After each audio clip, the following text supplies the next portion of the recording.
Baik, dalam rancangan Malaysia ke-12, kerajaan beri komitmen ataupun tambahan untuk tambah baik sistem pendidikan negara dalam usaha untuk menangani isu pasaran pekerjaan. Dan kalau kita lihat ada beberapa langkah utama yang digariskan. Ini antaranya adalah pengukuhan STEM ataupun sains, teknologi, kejuruteraan dan matematik dan juga memperkasakan TVET selain peruntukan-peruntukan baik pulih sekolah dan juga bina sekolah baru.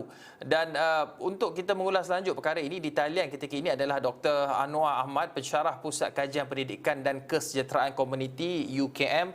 Doktor, kalau kita lihat COVID-19, pandemik COVID-19 ini ibarat kanta pembesar yang menampakkan ruang-ruang penambahbaikan dalam sistem pendidikan kita sehinggalah pada satu tahap kita terpaksa guna PDPR secara meluas walaupun kita tidak bersedia sepenuhnya.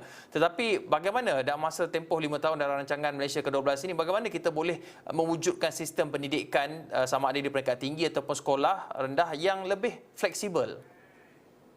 Baik, terima kasih Saudara Hakim. Saya setuju bahawa pandemik ini telah membuka kita banyak perkara, khususnya berkaitan dengan sektor pendidikan, kerana kita dapat melihat betapa kita berhadapan dengan berbagai masalah sepanjang hampir 20 bulan yang lalu, terutamanya dalam menyediakan sistem pendidikan kepada anak-anak kita di peringkat sekolah dan juga universiti. Dan salah satu perkara yang telah kita kenal pasti, kita tidak mempunyai prasarana yang baik dalam proses mendigitalkan sistem pendidikan kita, terutamanya dari segi peranti dan juga dari segi akses internet. Jadi kalau kita tengok dalam RMK 12 ni, ini menjadi salah satu tiang utama ataupun agenda besar kepada sistem pendidikan negara untuk memastikan bahawa murid-murid kita ataupun pelajar-pelajar di universiti mempunyai sistem pembelajaran digital yang lebih baik untuk 5 tahun yang akan datang. Baik, pada saya ini satu langkah yang proaktif daripada pihak kerajaan untuk memastikan bahawa prasarana dan juga kemudahan internet dan peranti ini mula disediakan. Itu yang pertama. Yang keduanya, pada saya juga yang telah diberi penekanan yang penting adalah berkaitan dengan STEM dan juga TVET. Ini dua perkara yang sebenarnya telah lama kita sebutkan dan kita cadangkan supaya diperkasakan. Kerana kita tahu bahawa untuk menjadi sebuah negara yang ekonominya mapan dan maju pada masa depan, kita tidak mesti menggunakan kemahiran-kemahiran dan sumber manusia yang mempunyai kekuatan STEM dan juga TVET. Kita dapat lihat bagaimana contoh negara di Germany, di Korea Selatan, kerana mereka telah berjaya memajukan sektor industri mereka dan juga pembuatan mereka berasaskan kepada STEM dan TVET. Begitu juga dengan negara-negara maju yang lain. Jadi sebab itu pada saya pemerkasaan STEM dan TVET ini bukan saja tepat pada masanya tetapi perlu disegerakan. Kerana kita tahu bahawa kita telah mula melaksanakan apa yang dipanggil sebagai dasar 60-40 pada tahun 70-an. 60 sains, 40 sastra. Tapi kita tahu sehingga sekarang pun dasar ini nampaknya belum mencapai matlamat di mana bilangan pelajar-pelajar dalam bidang sains ataupun STEM ini masih lagi tidak mencapai apa yang diharapkan. Jadi tentu sahaja kita ingin melihat supaya RMK 12 ini menjadi satu titik tolak kepada pemerkasaan STEM.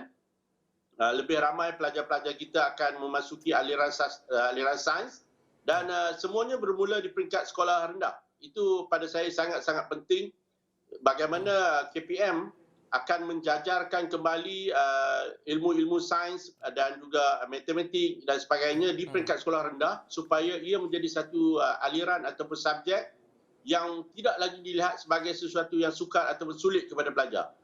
Kita dapat lihat bagaimana negara-negara maju berjaya untuk menarik minat anak-anak kecil untuk belajar bidang sains matematik ini dengan berbagai aktiviti di sekolah.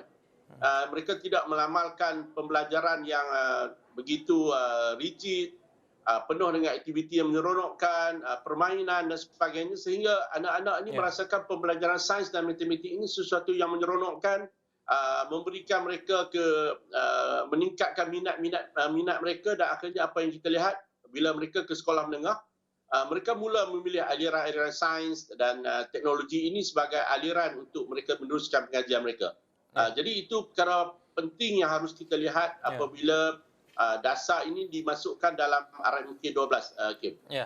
Tapi Prof, dalam masa Doktor, dalam masa yang sama, ultimately apabila sistem pendidikan ini diperkasakan, kita lihat sekarang anak-anak kecil sudah belajar coding, Python dan sebagainya. Mungkin istilah bagi generasi yang lebih berusia ni tidak pernah dengar. Tapi ultimately tujuannya adalah untuk melahirkan graduan yang mempunyai nilai kebolehpasaran yang tinggi. Kalau kita lihat sebelum pandemik ni, ada graduan yang bekerja di luar bidang pengajian mereka, belajar perkara lain tapi kerja perkara lain. Dan pandemik ini telah membuka lebih banyak, memaksa mereka untuk buat kerja macam itu juga sebab dah hilang pekerjaan untuk sehari hidup. Dan pada pendapat Prof, ada perkara yang disentuh juga adalah dengan pelan strategik kebolehpasaran graduan 2021-2025 untuk tangani isu ketidakpadanan dalam pasaran buruh. Pada pendapat Prof, apa perkara yang perlu diberikan penekanan atau perkara yang perlu ditekankan dalam pelan yang bakal dilaksanakan ini nanti? Betul, saya setuju. Kita perlukan ada satu plan yang lebih komprehensif, yang menyeluruh, yang melibatkan isu kebolehpasaran graduan ini. Sebenarnya isu kebolehpasaran graduan ini telah bermula agak lama. Kalau kita lihat di tahun-tahun awal tahun 2000, kita sudah mula bercakap soal isu pengangguran graduan yang agak kritikal. Dan sebelum pandemik itu, kita ada sekitar 200,000 orang graduan yang menganggur dalam tempoh 2 tahun selepas mereka bergraduan. Tetapi pada waktu pandemik ini kita dapat lihat bahawa jumlahnya meningkat begitu besar sekali, mencecah hampir 400,000 orang.